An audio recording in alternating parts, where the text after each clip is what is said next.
Hello everyone, good day to you wherever you are in the world, and thank you for joining us. Welcome to this Sensations English monthly webinar for teachers. I'm Adam, the ELT specialist at Sensations English, and today we are delighted to welcome our very own Fran Watkins, who will be speaking on integrating phonology into your English language classes. Just a reminder that if you are watching this webinar live, a CPD certificate will be sent to your email 24 hours after the webinar has finished. If you're watching the recording, please make a note of your own professional development. The webinar will last an hour and will include time for questions at the end of Fran's talk. Please write your questions in the Q&A box. The Q&A button appears when you move your mouse to the bottom of the Zoom window. If someone has already written the same question, you can click the thumbs up button next to that question to move it higher up the list rather than writing it again. And if you need any help during the webinar, please contact me in the chat box.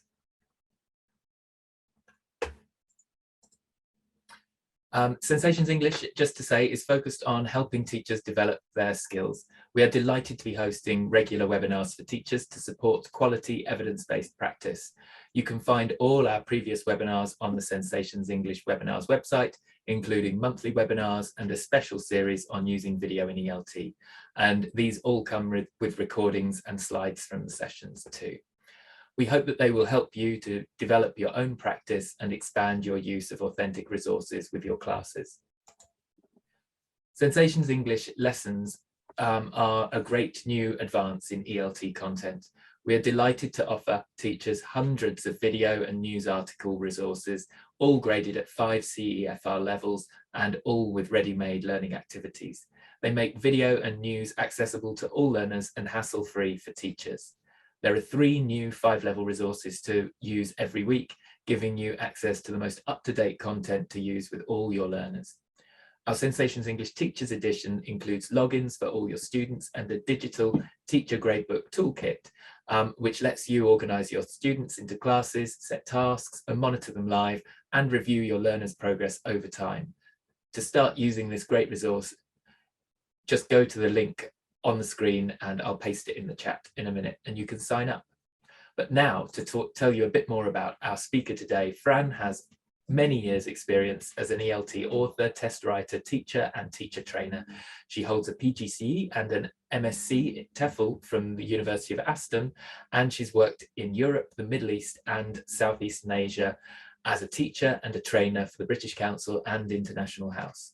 As well as providing in-house teacher training and tutoring on CELTA and Delta courses, prior to COVID, Fran taught at Reading University, developing language and methodology skills of Chinese primary and secondary school teachers of English. Fran, thanks once again for being here. It's over to you. Thank you very much, Adam. And hello, everybody. I hope you can all see my screen there. Okie dokie. Let's start. Welcome to everybody. I see that we've got people from different continents attending today, and I hope you get something out of this seminar that you're able to put into your classes immediately. Let's start. So today's session, these are the things that I'm hoping that we do together to show the shift in phonological focus in relation to ELF, to illustrate where sentence stress fits in nowadays, to provide you with the capabilities to focus on certain aspects of PRON, and to suggest practical ideas for integrating PRON work in skills lesson and beyond on these 3 areas. And just a word about me. I mean, I'm somebody who's been teaching for donkey's years. I've always had a real and genuine interest in teaching pronunciation. My focus has changed slightly over the years, but I've always felt that pronunciation is kind of underrated and it's underdone in many classrooms, possibly because people are a bit afraid about it. Martin Hewins says this in one of his many books: pronunciation is something that students often feel is important to them in their language learning, which I certainly get. Most of my students say it's important, Most learners want their pronunciation to be easily understandable and are often prepared to work hard to achieve this. Sometimes, however, teaching doesn't always reflect their wish, and pronunciation is treated as a low priority area of study. So yeah, I think a lot of us as teachers are a little bit afraid of teaching pronunciation. So I'm hoping that this session today really gives you a little bit of confidence. Okay, so let's look at ELF, English as a lingua franca. Let's move. I felt that we had to look at this first because it has definitely marked a very dominant shift. It's created some turmoil in English language teaching, and certainly amongst those keen on teaching pronunciation. It's raised lots of issues. So let's have a look at some of the main issues that have come up. For English as a lingua franca, or sometimes known as English as an international language, the most important features key to mutual phonological intelligibility, gosh, that's a mouthful, are most consonant sounds, appropriate consonant cluster simplification, vowel length distinctions. Okay, so it's the quantity, not the quality, and nuclear stress. We're not going to look at all these today, so I hope you're not getting too excited that we're going to cover all of those. We're not, but we are going to look at this rather than individual sounds or sound clusters.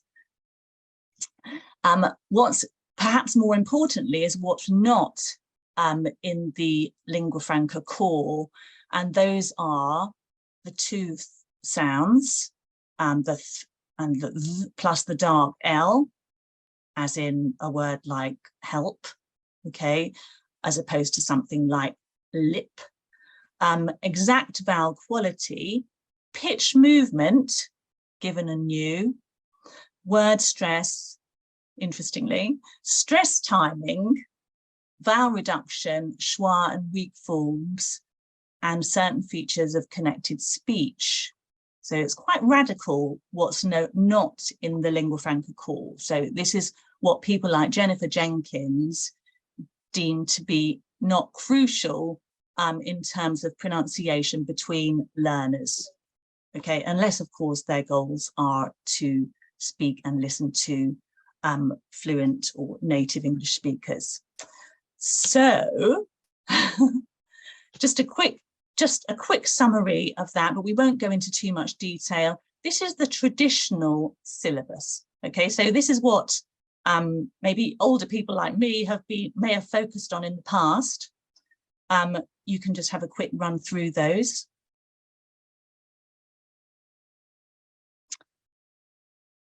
And with ELF, this is what Jennifer Jenkins and others have said is now not so important. Okay, and I'll just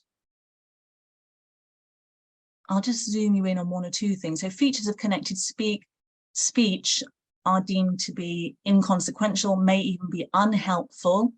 Stress-timed rhythm unnecessary. There's a question over word stress. Jennifer Jenkins suggests it might be even unteachable. Things like pitch movement, if you're brave enough to do things like that, is deemed to be unnecessary or unteachable.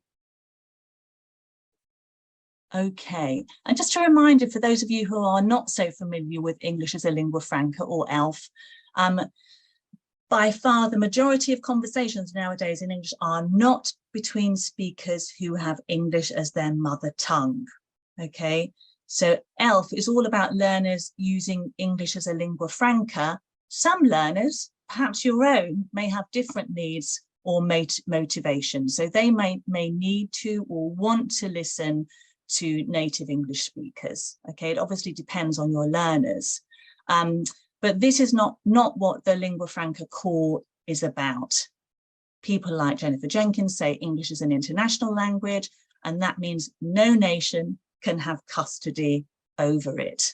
Okay, so this is why this is so important to consider English as an international language in its present form today, in the 21st century because times have changed.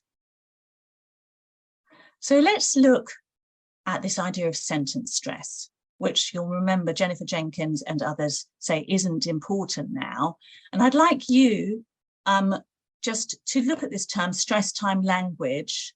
What does that mean to you? Maybe you've spent time on it, do spend or did spend time on it. Can you just quickly in the chat put your own thoughts on what does this actually mean? English is a stress-timed language. Any suggestions?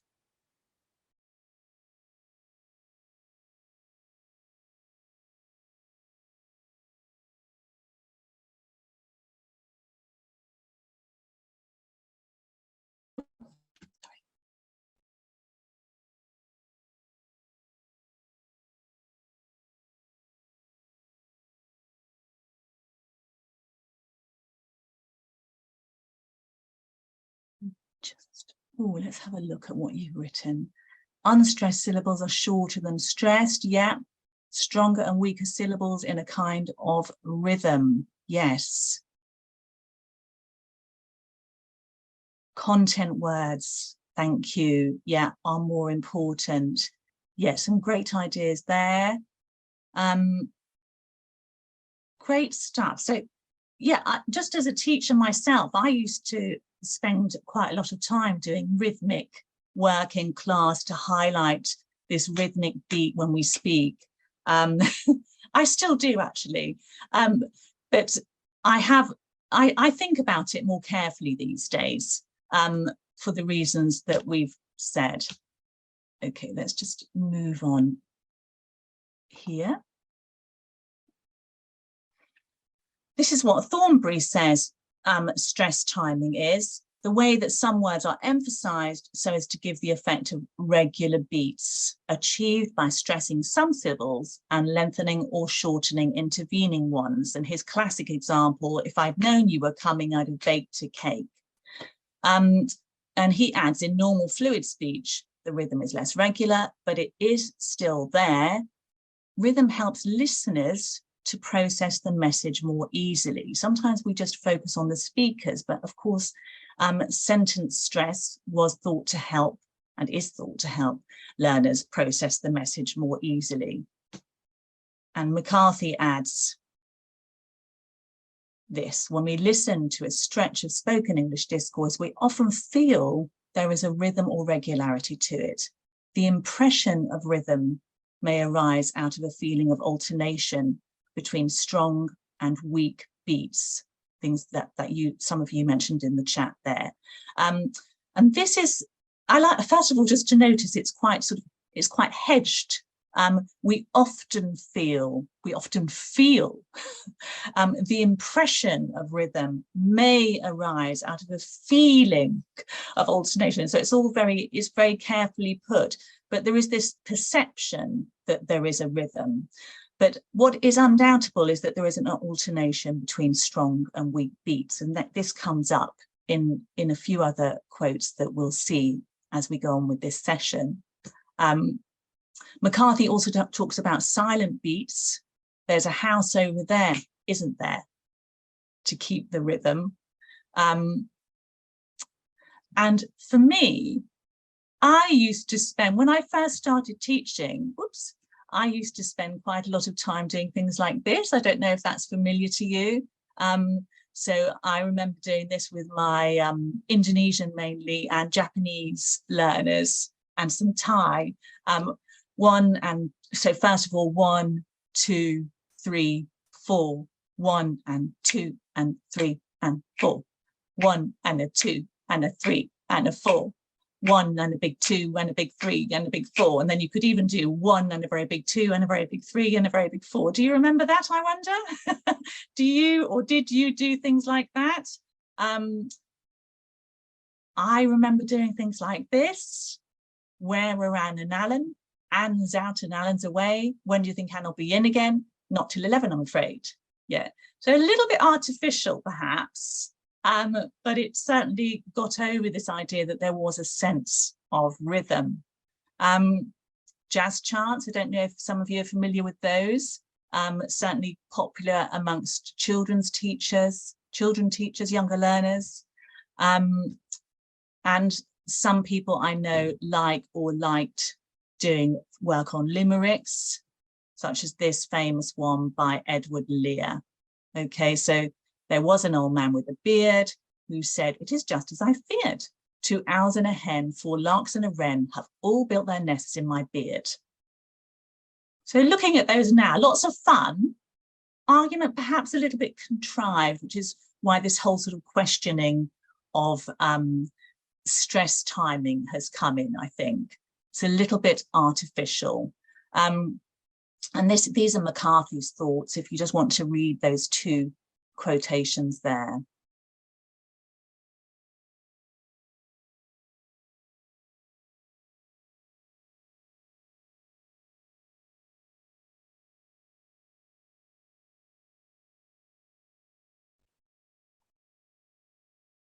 Okay, so a sort of movement away from the artifice, I think, of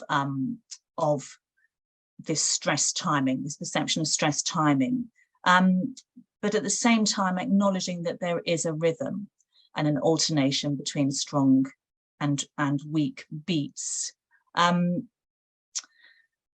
Let's move on. Okay, and just before we leave this whole thing about stress timing, etc., Roach, despite his reservations, does say that things like stress shift prove that there is this alternation between stronger and weaker syllables.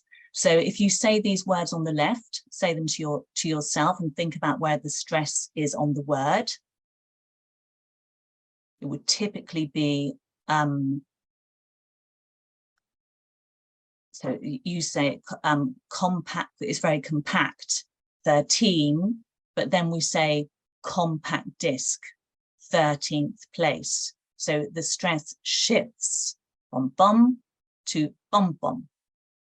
And that's because the noun here is stressed, and we don't like having these prominent beats right next to each other. We like this alternation of stronger and weaker, to the point that we shift the stress on some words to allow this to happen. This is what he means here. It seems that stresses are altered according to context. And a final word from Roach. An additional factor is that in speaking English, we vary how rhythmically we speak. I'll think for a minute about what does that actually mean?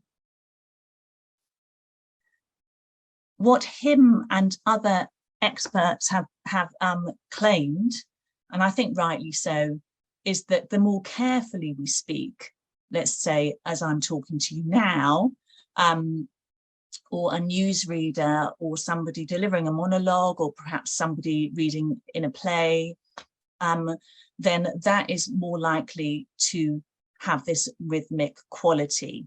But when we're speaking, you know, in a chat, particularly with multiple people, it's their friends, there's a fast dialogue going along, sentences are half finished, there's lots of digressions, then there's less of this rhythmic quality. Okay, that's what he means by this last element here. Okay, so summing up what Roach says, he says the evidence for a truly stress time rhythm is not strong. So what is the practical value of the traditional rhythm exercises, the ones that we looked at earlier, 1 and 2, etc.? The argument about rhythm should not make us forget the very important difference in English between strong and weak syllables. Some languages don't have such a noticeable difference, okay? And his conclusion that for some learners, i.e. those whose L1, whose first language or second language does not have this feature, focal exercises may well have value, okay? And in my experience, a heck of a lot of students find it valuable to pick up on this strong, weak, rhythmic quality of English, and often have that sort of revelatory, ooh, ah moment when you tell them about it. Oh, I see, I wondered what was different. Yeah, remember, it might be very different from your learner's first language or languages. Okay, conclusion. Just read those through there.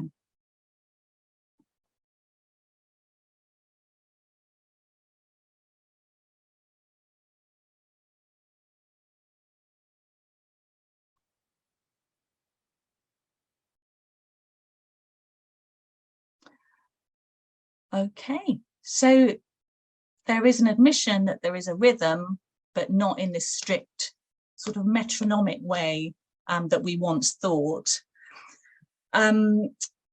Is without this rigorous notion of stress timing. And just a little mention there that some experts don't like this term sentence stress anyway, because it's not about sort of syntax and sentences, it's about tone units, which we're going to look at very soon. Let's move on. Here we go. So now we're going to start getting down to the nitty-gritty. Nuclear stress. Tone units and nuclear or tonic stress. And this is one of the things that you'll remember or already know that Jennifer Jenkins and others deemed to be really, really high priority. So she says, she questions whether some aspects of intonation, namely discourse intonation, so the thing about given and new, are worth teaching or even teachable. But continues, nuclear stress, however, is a completely different story and is crucial for intelligibility in interlanguage talk. Nuclear stress is the most important key to the speaker's intended meaning. And as it says here, you can't teach nuclear stress without touching on tone units. Okay, just a little bit more of the background, and then we'll go on to look at, okay, what is a blooming tone unit and what is a nuclear stress? This is just to endorse what we've just said. You can read that.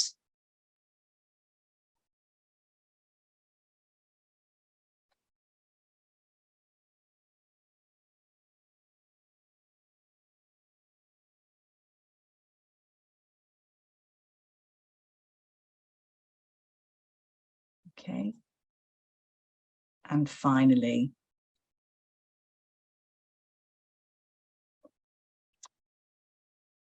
failure to divide the speech stream into these units can result in grammatical ambiguity or misinterpretation. Okay, and remember that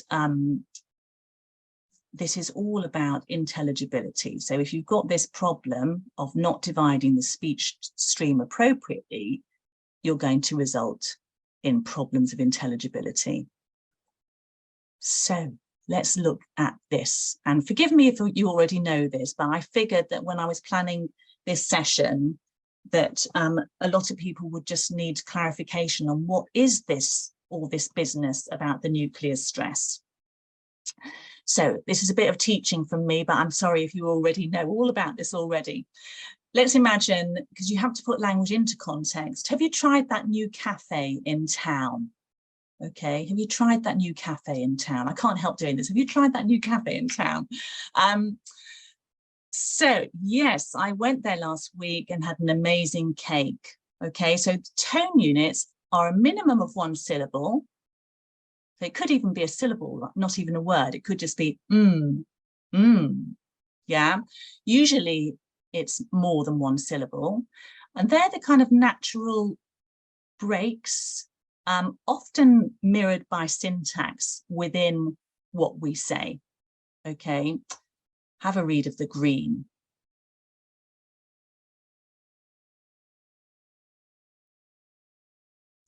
Brazil calls these tone units, they all use different words for them, tone units, speech units, phrases, there's lots of different terminology flying around, but Brazil calls them the basic building block of spoken English. So whereas with written, it might be the clause and the sentence, with speaking, it's these tone units. I like to think of them as sort of phrases, melodic phrases. And then we move on to prominence. Now, the prominence are which words stand out above the others. Okay. Yes. If there's only one word or one syllable in a tone unit, then obviously it's going to be that one that's prominent. I went there last week and I had an amazing cake. Okay. I went there last week and had an amazing cake. Okay. Some of them may be non-nuclear. So we're going to look at that in a minute. But as for prominence, it's the choice of the speaker to give to specific syllables It is a principally pitch change, according to Cruttenden, which marks an accented syllable. So I went there last week, bum, all right? It stands out because of the pitch change. And then finally, we've got the nucleus or the tonic syllable, okay?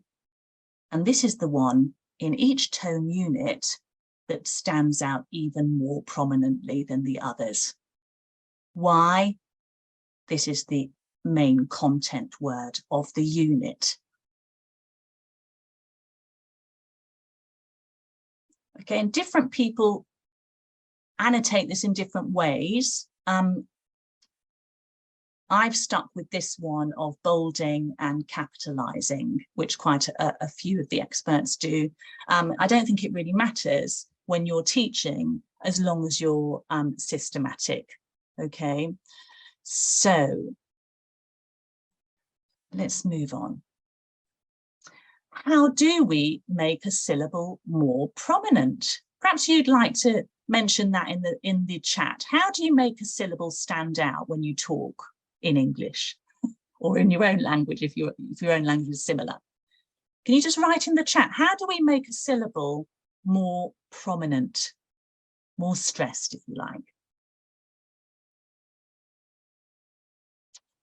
Any suggestions? By making the others less stressed, yes. You say it louder, good. Anything else? Slower and louder, louder, higher pitched, good. You linger on the word and you raise the pitch of the voice, good. Great stuff. According to the experts, yeah, it's all of those things. They are more prominent than unstressed syllables. Somebody said that.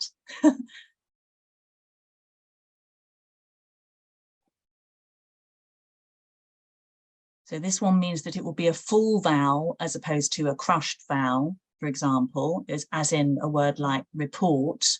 Yeah, vegetable.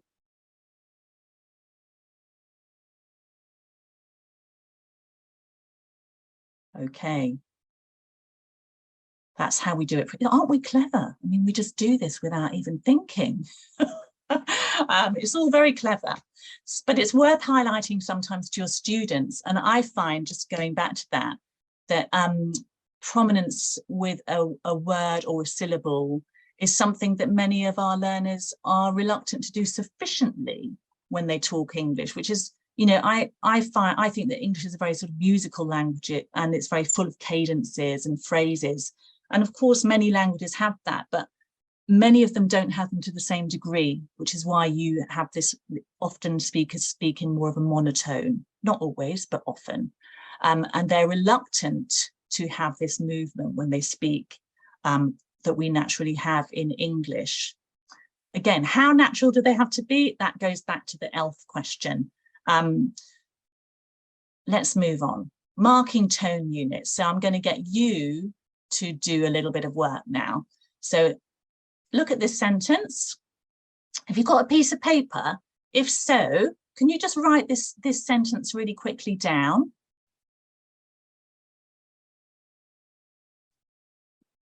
Because I'm going to get you to do a little bit of work on that.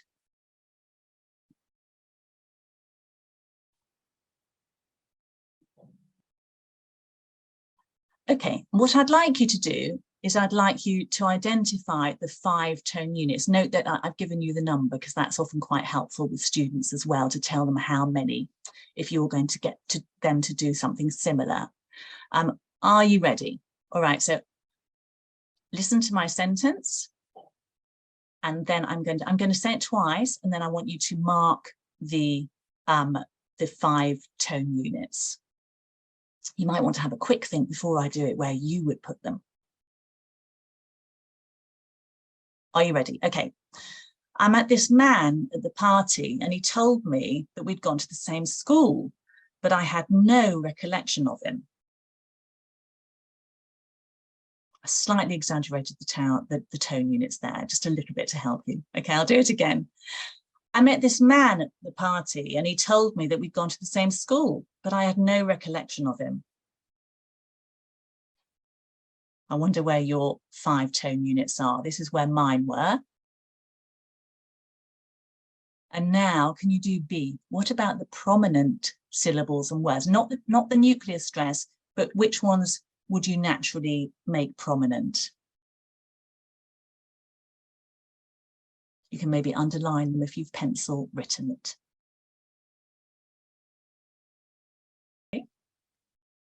Okay, in red, I met this man at the party and he told me that we'd gone to the same school, but I had no recollection of him. And of course, the last task, the nuclear stress, there's 1 in each unit. And to give you a big clue, it usually comes at the end. This is where mine was. Oops. I met this man at the party and he told me that we'd gone to the same school, but I had no recollection of him. And notice here that I put my emphasis on that when I was talking, but somebody else might have said, but I had no recollection of him. So they might have their tonic stress here. Okay. I hope yours was similar at least. And of course, these are things that you can do with students, all right? Gradually building up, maybe first just starting with spotting the tone units, the phrasing, and then moving on to this bit, which is for me, like sentence stress work that I've always done, and then moving on, very importantly, to this tonic stress. Okay. Moving on. Okay, and many of the phonology experts, they isolate examples to show why misplaced prominence is so crucial. So if you read this, say McCarthy's, instead of using bold, he's used capitals for prominent syllables and underlined the tonic stress. So read what these are students' material, student data. Read what this example shows. My sister hates flying just as much as I do. And then the second one, can I pay by credit card?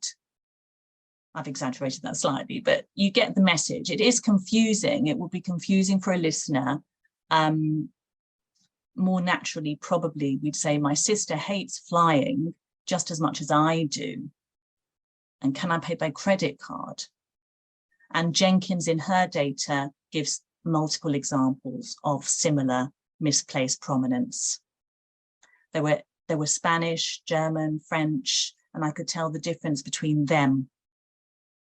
So a learner, instead of placing probably the natural tonic stress on difference, he or she has misplaced it and caused confusion with their fellow students in an interactive task. So, conclusion there. And this data is what led Jenkins to, to highlight that nuclear stress is absolutely crucial to intelligibility. Okay, and if you listen to how I'm talking now, there's a lot of tonic stresses on the key words that I'm using. Okay. And she says, Jennifer Jenkins says that her data shows it does require overt teaching for productive use and that this will give you a large payoff. Whoa! So in other words, it will have a big reaction, a big success rate in our classrooms. And she reckons that it can be easily integrated receptively and productively into almost all classroom work. And Dalton and Seidelhofer say on foregrounding or giving prominence that it may be the most important function of intonation and certainly the most teachable one. Okay, so this is interesting because there's lots of interesting aspects of phonology. but some of them, many experts, and including me, I'm not an expert, but I'm experienced, think that they're unteachable. For example, the whole give a new thing is pretty tricky to get your head around. But this is teachable. It really is. So integrating work, we're moving over more and more to the practical stuff here. Integrating work on nuclear stress. So just to go back to what Jenkins says, it can be integrated into almost all classroom work. I agree completely with this. Whether you're working with functional language, this kind of language here, can I try a larger size, please? With lexis, vocabulary, if it's in more than one word chunks, a bottle of milk, a jar of honey. If you're teaching grammar, you can incorporate this work on nuclear stress and also tone units, you know, where it's more than just a word or a phrase. So I've just highlighted here the tonic stress. So when you're teaching functional language, even from elementary levels, why not, instead of just focusing on the words, yeah, focus on the tonic stress. Can I try a larger size, please? This is 2 tone units. Can I try a larger size, please? A bottle of milk, a jar of honey, the day before yesterday. Where do you live? I've never tasted snails. Yeah, you can incorporate that when you're doing your drilling, etc. So I've got here on the right just a few suggestions of in the classroom that you slightly exaggerate the prominence and the phrasing. That's to obviously for receptively for them to hear it. But I also find that whatever you give, they will give you a version that's diluted. Because of this reluctance, because they think they sound silly. So I always exaggerate it. Use your hands and your arms or other means. So if you're saying, for example, can I try a larger size, please? Use your hands, your arms to show this phrase, okay, and to show the peaks. You can use your clicking, yeah. So a bottle of milk, a bottle of milk. You can get them to tap if you like. Or even if they're younger learners, maybe to stand up on the, emphasize on prominent words, a bottle of milk. Yeah, that's a little bit of fun with the younger learners. Expose them to these features little and often to sensitize them, okay? When they get more familiar, get them to start predicting, okay, where the tone units are going to be, where the peak syllables, the prominence and the tonic, the nuclear stress is going to be. And also pop in contrastive and corrective stress where the prominence shifts to show that it's context dependent. Okay, this is what some of Jennifer Jenkins' data showed, that students were misplacing. They were speaking as if it was contrastive or corrective when it wasn't meant to be. So probably showing them how to shift the stress is important as well. Did you say a carton of milk? No, a bottle. Did you say 2 bottles? No, just 1. This doesn't have to be a major exercise in your lesson. It could be 2 minutes at the end or in the middle. Just say, oh, this is interesting, isn't it? Look at this. How would you apply? What's the tonic syllable? Okay. And bear in mind that this is for receptive as well as for productive purposes, this whole work on nuclear stress. Okay. Important receptively, because if they hear that nuclear stress,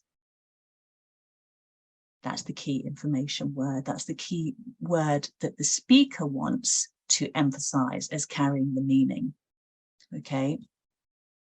And incorporate lots of drilling. I love drilling, always have done.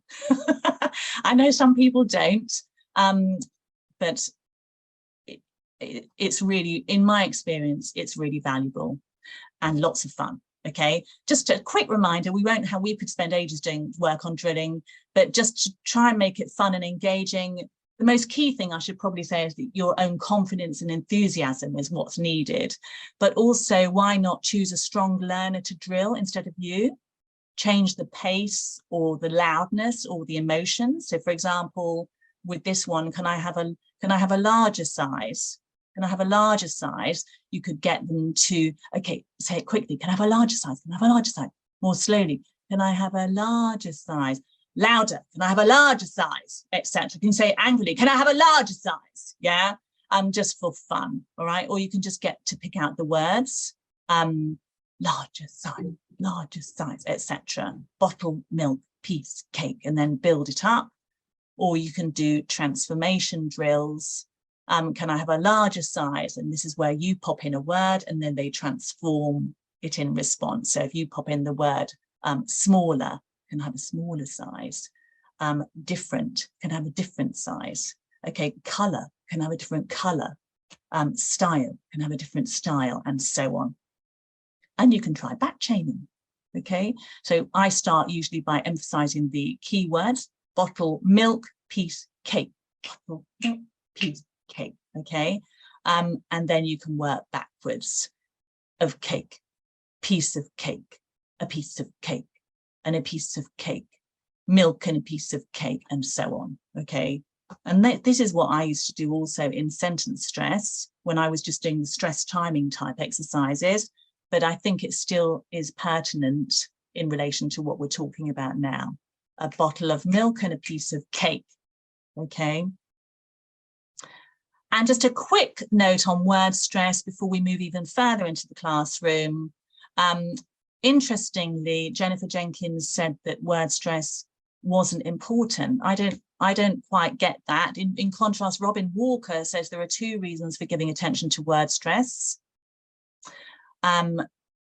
He says, first of all, work on word stress in ELF is not yet fully understood. And some studies suggest that incorrect word stress could have a negative impact for both native and non-native speaker listeners. So in other words, we don't know if it really helps or not. So maybe to hedge our bets, we should do work on word stress. But Walker says then work on word stress provides us with preparatory exercises for work on the nuclear stress placement, because obviously students aren't going to be able to stress the tonic syllable if they don't know where the marked, the normal citation form is on that word.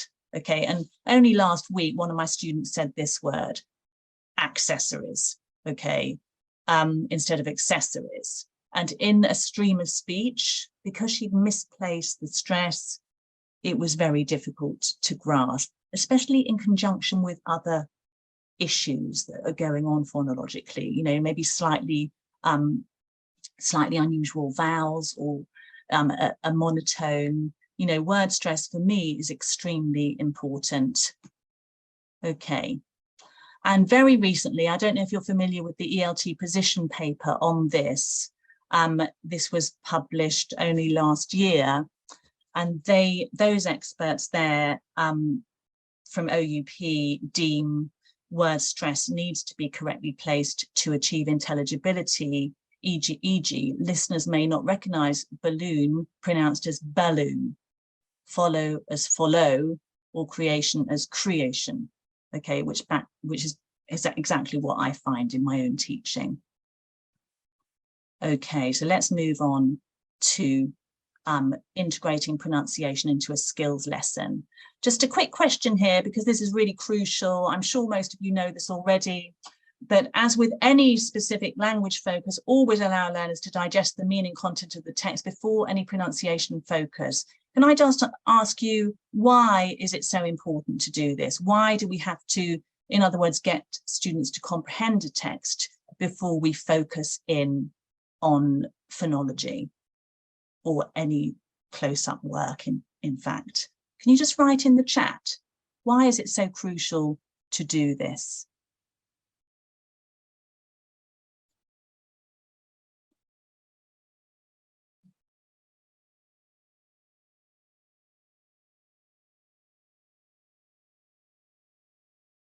Thank you. Alison has written, if you don't know what you're talking about, you can't distinguish key words.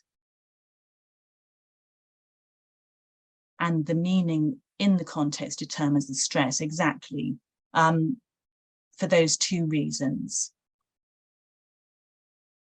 And even if you have a piece of text which is below the learner's level, you know that they're going to understand it easily, I would first let them read Understand for Comprehension.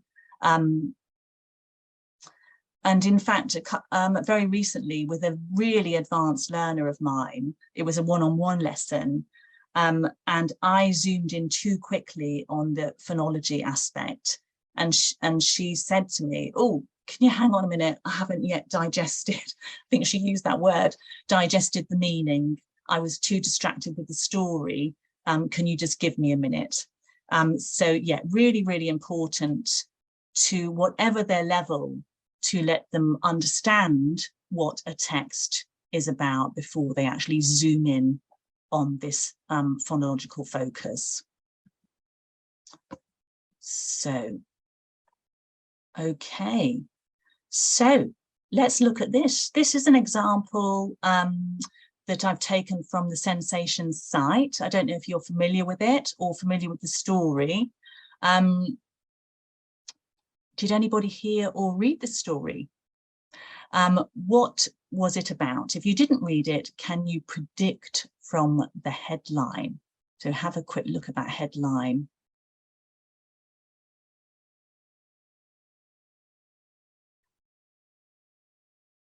It's a great story, actually. It's really, really interesting. And I chose it because it was because of the interest value and because of the potential for discussion. You know, it creates so many questions about, you know, is it a child's duty to give their parents a child, you know, a grandchild, etc.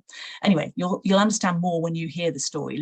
I'm going to play you the recording of B2. You'll know, if you're familiar with Sensations, that we have 5 different levels. This is the B2 version, okay? When I say 5 different levels, we have 5 different versions, if you like, of different difficulty, which you can choose from. So I'd like you to listen, and I'd like you to answer, these questions. Are you ready? Off we go. Parents take son to court. 6th of June, 2022. A couple are starting legal proceedings against their only son and his wife for not bearing them a grandchild after 6 years of marriage. This unusual lawsuit's attracting widespread media attention in India. Sadhana Prasad, 57, and her husband Sanjeev, 61, complain that they've used up all their savings raising their son, having to foot the bills for his pilot's training and his wedding and honeymoon. Now it's payback time. Either the son and daughter-in-law produce a grandchild within a year, or they'll need to repay a grand total of 50 million rupees, worth $650,000. While their son and daughter-in-law haven't yet commented, it's apparent that relations between the 2 generations are strained. Sadhana Prasad disclosed that her son and daughter-in-law's refusal to have children has caused them mental cruelty due to the way society has reacted. Her husband lamented simply, "We are very unhappy." He added, "We are retired. We want to be grandparents. We are even willing to look after their children. Grandchildren bring joy into people's lives, but we are being deprived of it." While taking your children to court over such a matter is probably a first, it's partly understandable since, as social anthropology Professor Vasavi puts it, in India, marriages are between families and not just a couple. Everyone's involved in raising children, from parents-in-law to near and distant relatives and the wider community. There is, in Vasavi's words, cultural logic to the Prasad's drastic steps and how they feel they have the right to a grandchild. Once married, you are expected to reproduce for the family, the caste and the community, she explains. Having spent so much money on their son's upbringing, the parents conclude they're owed a grandchild in return. Whether the court share the same perspective is about to be revealed. Okay, so that's our story, and I hope you can recognise as teachers as well how much potential there is for discussion there about whose right is it, etc. Who's right? What's the law going to decide? Okay, so let's have a quick look now at how we'd use this in the classroom. And obviously in a real class, you'd spend much more time processing the text for meaning, but we're going to whiz on. And if you were really short of time and you'd done all your comprehension work and all your other vocab work and all that, and you just thought, oh, I haven't done any phonology, you could even just use the headline itself and just work with that. So let's just look at this. Now, what we're going to, sorry, so just to repeat that. So what I've done here is I've taken the pre-intermediate level, and you could take this, sad parents fight son with the law, break it up into its tone units, as we're going to see in a minute, and then focus on the tonic stress. Comme ça. Okay, now what we're going to do now is listen to the B1 version. And sometimes I find when I'm focusing on phonology and I've got this facility that Sensation or something like Sensations gives you, it's quite a good idea to go down a level. Why? Because there's fewer distractions of all the words, the phrases, the syntax. Here, a learner can really just focus on the pronunciation. Okay, so this is the first couple of sentences of the same story at the B1 level. Okay, so I'd like you to read it, and I've annotated it for you. This is often what I do with my learners to begin with. I let them see a few examples, and then I let them listen and read along with it. So first of all, you just read silently to yourself, if you can, taking in the prominence and the nuclear syllable.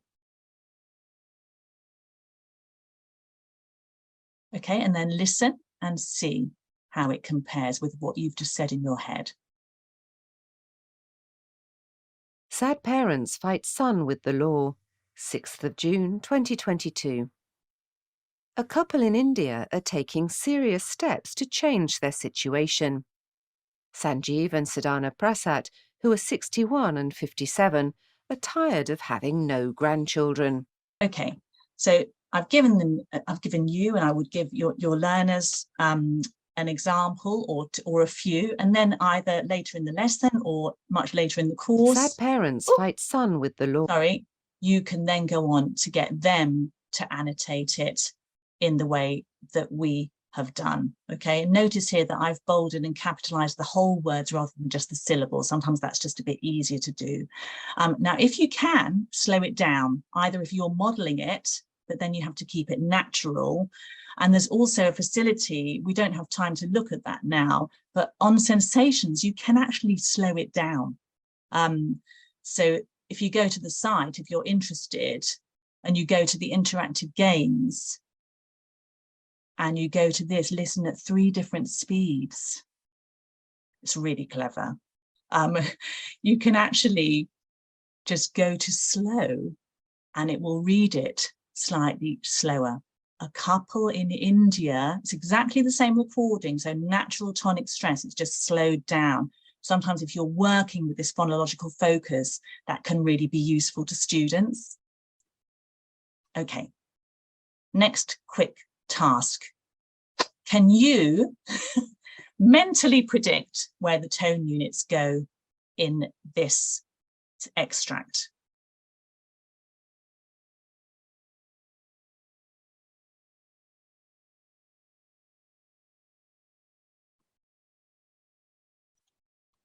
I'm going to let you listen, okay? Children. The pair say they have little money now. Bringing up their son wasn't cheap. They paid for him to become a pilot, and his wedding 6 years ago cost a large amount. Okay, obviously in a class, you'd replay that as often as necessary. Okay, let's move on. So this was my tone units, okay? And then depending on your learners, you could do what we did earlier. You then focus on which syllables are prominent. Okay, so for example, this is the first sentence. The pair say they have little money now. Okay. The pair say they have little money now. Etc., etc. Okay, and then of course you zone in on the tonic as well. The pair say they have little money now. The pair say they have little money now. Son. Okay, sorry about that.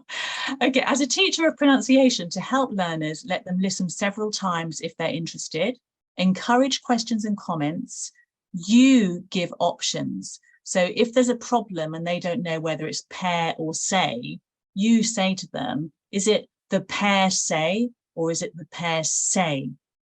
And I think also admit it's not, sorry, this just hasn't come out very clearly, but admit it's not always easy to do this, but do be careful in your selection of your audio texts. So try and choose ones that are simple. But even, you know, for me, I've done loads of it and you can't, it's sometimes a bit more tricky to pick out the tone units and the tonic.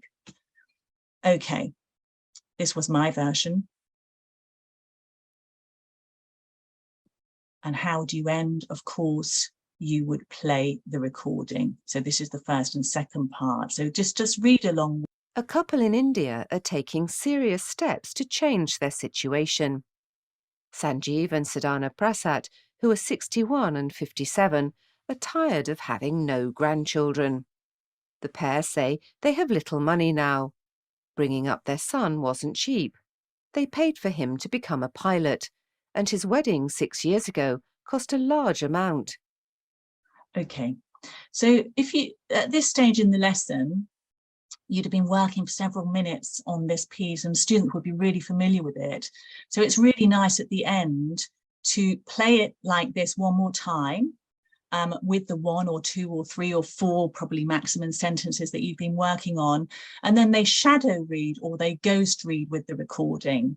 And by that, for me, there's a slight difference, but I think that's just my own terminology. Shadow read is when they listen and they maybe read it a beat or so behind, or they ghost read is when they do it at exactly the same time as the newsreader.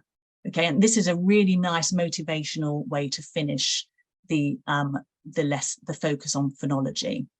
Okay, and there is actually a facility on the Sensations website to shadow the reader, and you can do it one sentence at a time. So the sentence, the newsreader says the first sentence, you listen, you record, and then you submit your recording, and then you listen to how brilliant you were. Pretty good. So I think I'm going to stop there. I'm going to stop there because we're running out of time, and I think we need just a couple of minutes even to focus on any questions. Are there any questions, anybody? I hope you found that useful.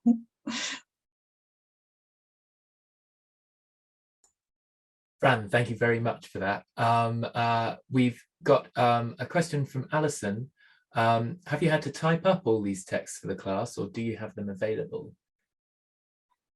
The actual transcripts are there on Sensations if you wanted to use it. So the actual text is there, but yeah, I've had to listen to it carefully, just to the 2 or 3 sentences, and annotate it sort of phonologically. But that's good practice for me, and then it means that I'm really familiar with material. Mm-hmm. Is that clear? I hope that's clear, Alison. I think so.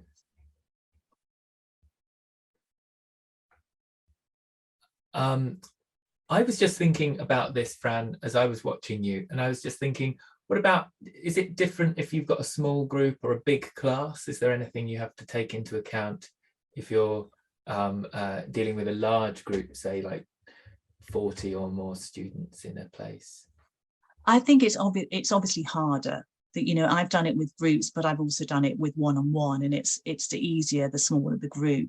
But I think, you know, even if you just, if you start off by doing it, you know, with your lexical chunking when you're teaching a word like a jar of honey, or your grammatical or functional language, and then with skills where maybe you just focus on the headline, you know, it doesn't have to be a massive focus. And with a larger group, just keep it tight. Just work on one sentence if necessary. And little and often, I think, is the clue. Thank you. And another question now, the word shadow has a negative connotation.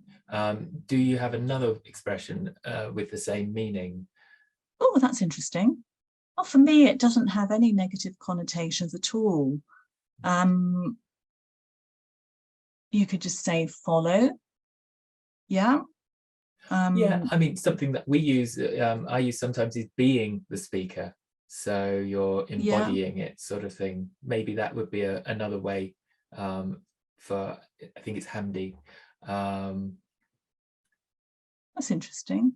And Alison just says, why is shadow negative? I think it's a matter of perspective. Some people might see it as negative, and some people have no problem with it. So I guess people who do see it as negative might see it as you're kind of putting yourself into the shadow of the speaker, rather than being I see what you mean. the interlocutor yourself, sort of thing. Yeah. Okay, so you could just present it as a role play then.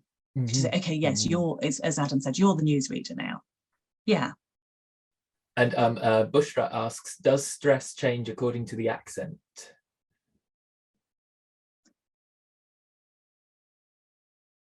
Well, I think it definitely does. I think, I think it does, and sometimes it's fine and sometimes it's not. So, I think this is the whole, naturally we will carry over features of phonology from our first or second or even third languages that we're very familiar with and that we've grown up with, and we assume that other languages are the same. So sometimes they might misplace that prominence. Yes. I think that's really good. And another thing to think about is the different prominences which perhaps different varieties of English might have. Kind of thinking of like Nigerian English versus or Singaporean Indian English versus exactly American English, or something like that. Yes, I think other languages often have different ways of showing prominence. So, for example, a very common way to show prominence is by actually syntactical. So you change the word order. So some languages will put keywords at the front of the sentence, whereas we don't tend to do that in English, which is why we have these features like prominence to show where the key meaning lies. Yeah. Absolutely. A quick question from Rachel. At the start, you had RP and GA on a slide. What's GA? So GA is just General American. Yeah, whatever that means. Very true. But yeah. Fran, thank you ever so much for this webinar. It's been absolutely wonderful. I'd just like to say thank you again for having such a great talk for us prepared, and I'm sure everybody in the chat is saying how useful it's been. So that's absolutely great. Yeah, I really hope that you can do, obviously, the things that I was doing with you. I hope you can do bits of with your learners at whatever level. I think it's really, really important. Yeah, and fun. Absolutely, it is fun. It's 100% fun, definitely. Just while we're finishing off here, I'd just like to remind everyone that Sensations English webinars with another webinar, and we took a hiatus for a couple of months before. Sorry about that. It was just due to some illnesses in the team. But you can catch up on any of the webinars you've missed on sensationsenglishwebinars.co.uk, and remember to share them with your colleagues via social media. I put the social media links in the chat earlier. You can find us on all sorts of social media. A quick reminder again that we've got the different levels that you can use with Sensations English, and here is a slide just with some links to the teachers version of Sensations English, the webinars, and the different social media that we've got. So once again, Fran, thank you ever so much for all your time and effort in all of this, and wishing everybody, wherever you are in the world, whatever time it is in the world, a great day, morning, evening, night, and we'll see you again soon. Thank you. Thank you. Bye.